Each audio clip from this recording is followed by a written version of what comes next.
नमस्कार, आप देख रहे हैं 7 टीवी भारत। कांग्रेस में अचानक राहुल गांधी से प्रियंका गांधी की तुलना क्यों हो रही है और जब तुलना होती है तो कहीं न कहीं एक पक्ष को दूसरे पक्ष से बेहतर दिखाया जाता है। तो आज हम इस वीडियो में जानेंगे कि आखिरकार इस तुलना का मतलब क्या है और कौन कर रहा है। कांग्रेस पार्टी हमेशा से नेहरू गांधी परिवार की विरासत को आगे बढ़ाने में यकीन करती रही है। यही कारण है कि अध्यक्ष मल्लिकार्जुन खड़गे के होने के बावजूद पार्टी में चलती गांधी परिवार की ही है, पर अब राहुल गांधी और प्रियंका गांधी के रूप में दो शख्सियतें आमने सामने हैं। भारत की सबसे पुरानी राजनीतिक पार्टी भारतीय राष्ट्रीय कांग्रेस आज एक अहम मोड़ पर खड़ी है। गांधी परिवार की विरासत पर टिकी यह पार्टी चुनावी सफलता के लिए लगातार तरस रही है। ऐसे में नेतृत्व पर सवाल उठने लाजमी है। पिछले 2 दशकों से कांग्रेस पार्टी प्रत्यक्ष या फिर परोक्ष रूप से राहुल गांधी के नेतृत्व में है। ऐसे में हर बड़ी असफलता के बाद कार्यकर्ताओं के बीच से आवाज आती है, प्रियंका लाओ, कांग्रेस बचाओ। लेकिन अब की बार जो हो रहा है वो थोड़ा अलग है। राहुल गांधी और उनकी बहन प्रियंका गांधी वाड्रा की तुलना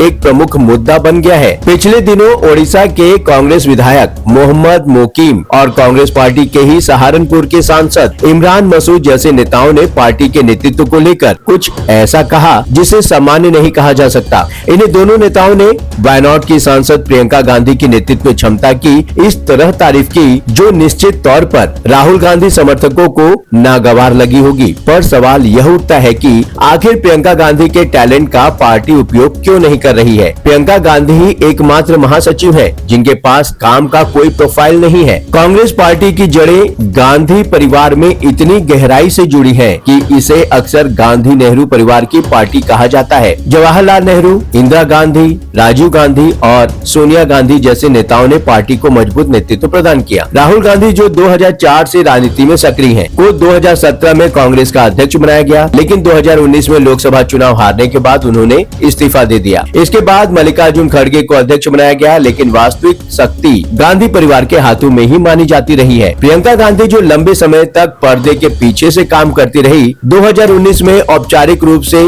राजनीति में शामिल हुई। उन्हें पार्टी का ब्रह्मास्त्र कहा जाता था, फिर भी उन्हें लोकसभा का टिकट नहीं मिला। लोकसभा चुनाव के बाद प्रियंका को उनके रिटायरमेंट के उम्र के कुछ साल पहले लोकसभा में भेजा गया। 2024-25 के चुनावी परिणामों ने राहुल की लीडरशिप पर सवाल उठाए, जिससे प्रियंका की क्षमता की चर्चा तेज हो गई। उदाहरण के लिए महाराष्ट्र, हरियाणा और दिल्ली जैसे राज्यों में कांग्रेस की हार ने पार्टी कार्यकर्ताओं में असंतोष को पैदा किया और कई ने प्रियंका को विकल्प के रूप में देखना भी शुरू कर दिया। यह ऐतिहासिक निर्भरता की एक प्रमुख कारक है। कांग्रेस बिना गांधी परिवार के मजबूत नहीं रह सकती, लेकिन राहुल की बार बार असफलताओं ने परिवार के भीतर ही विकल्प तलाशने की जरूरत पैदा कर दी। प्रियंका को इंदिरा गांधी की तरह करिश्माई माना जाता है, जो भावनात्मक रूप से लोगों के साथ जुड़ सकती है। प्रियंका गांधी की चर्चा का मुख्य कारण उनकी अपनी योग्यता है। 2024 में वायनाड से सांसद चुनी गई प्रियंका ने संसद में सक्रिय भूमिका निभाई। शीतकालीन सत्र में उन्होंने मोदी सरकार पर तीखे हमले किए, जैसे वंदे मातरम पर ऐतिहासिक तथ्यों से जवाब देना, बांग्लादेश में हिंदुओं पर अत्याचार उठाना और आर्थिक मुद्दों पर फोकस इत्यादि। उनकी भाषा शैली को अधिक संतुलित और सुनने वाली माना जाता है। जैसा कि केंद्रीय मंत्री किरेन रिजिजू ने कहा, प्रियंका की ग्राउंड लेवल अपील मजबूत है। वे गांव में बिना शोर शराबे के जाती हैं, सामाजिक कार्यकर्ताओं से मिलती हैं और लोगों की समस्याएं सुनती हैं। उत्तर प्रदेश में 2019 से लेकर 2022 के दौरान उन्होंने महिलाओं और किसानों से जुड़े मुद्दे उठाए, जो राहुल की तुलना में अधिक प्रभावी रहे। बहुत से लोगों का मानना है कि प्रियंका इंदिरा गांधी की तरह करिश्माई है और वे महिलाओं को आकर्षित कर सकती हैं। उनकी संसद में उपस्थिति ने उन्हें राष्ट्रीय नेता के रूप में स्थापित किया, जबकि राहुल की अनुपस्थिति ने दोनों के बीच के अंतर उजागर किए हैं। 2025 में कांग्रेस की हार ने राहुल बनाम प्रियंका की चर्चा को तेज किया। महाराष्ट्र में हार के बाद प्रियंका लाओ, कांग्रेस बचाओ जैसे नारे लगे। रॉबर्ट वाड्रा के बयान ने आग में घी डाला, जहां उन्होंने कहा कि कार्यकर्ता प्रियंका को लीडर चाहते हैं। बीजेपी और एनडीए नेता भी इस पर टिप्पणी कर रहे हैं, जैसे उपेंद्र कुशवाहा ने कहा कि यह राहुल की क्षमता पर सवाल है। कांग्रेस के अंदर मुस्लिम नेता प्रियंका को प्राथमिकता दे रहे हैं, जो अल्पसंख्यक वोट बैंक के लिए महत्वपूर्ण है। कांग्रेस कार्यकर्ता का मानना है कि राहुल अपने नेतृत्व में राष्ट्रीय चुनाव नहीं जीत सकते हैं। कई नेता प्रियंका को अधिक केंद्रित भूमिका देने की मांग कर रहे हैं। आंतरिक सर्वे और चर्चाओं में प्रियंका को बेहतर स्पीकर माना जा रहा है। पप्पू यादव जैसे नेताओं ने कहा कि राहुल और प्रियंका दूध और चीनी जैसे हैं, लेकिन प्रियंका की क्षमता को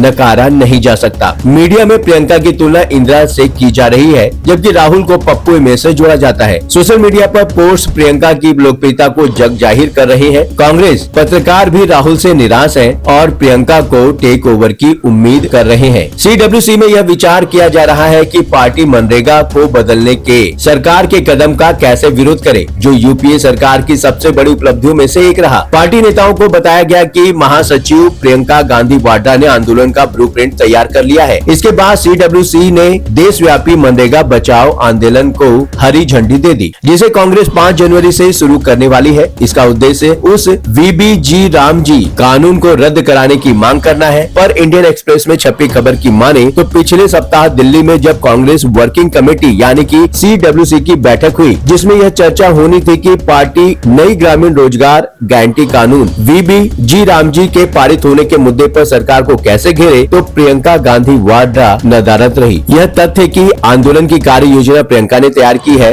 द इंडियन एक्सप्रेस ने CWC सदस्य के हवाले से लिखा है कि इस अभियान का वास्तुकार प्रियंका गांधी है। इस बात का संकेत है कि वे पार्टी के कामकाज में लगातार अधिक केंद्रीय भूमिका निभा रही हैं। पर CWC की मीटिंग के मौके पर गायब रहना कुछ अलग ही संकेत देता है। इतना ही नहीं, संसद में वंदे मातरम पर हुई बहस के दौरान उनके भाषण की भी तारीफ हुई। VBG रामजी विधेयक पेश किए जाने पर सदन में दिया गया उनका संबोधन भी पसंद किया गया। हल्के फुल्के संसदीय संवाद के बाद अपने निर्वाचन क्षेत्र को लेकर केंद्रीय परिवहन मंत्री नितिन गडकरी से उनकी मुलाकात और लोकसभा अध्यक्ष ओम बिरला द्वारा आयोजित संसद सत्र के बाद की पारंपरिक चाय बैठक में प्रधानमंत्री नरेंद्र मोदी के साथ साझा किया गया पल भी उनके नेतृत्व शैली की गंभीरता का ही उदाहरण है। चुनाव सुधारों पर उनके भाषण की जब तुलना उनके भाई और विपक्ष के नेता राहुल गांधी के भाषण से की गई, तो पार्टी के कई नेताओं ने प्रियंका की बॉडी लैंग्वेज, तुरंत प्रतिक्रिया देने की क्षमता, सटीक पलटवार और तीखे लेकिन कटुता से मुक्त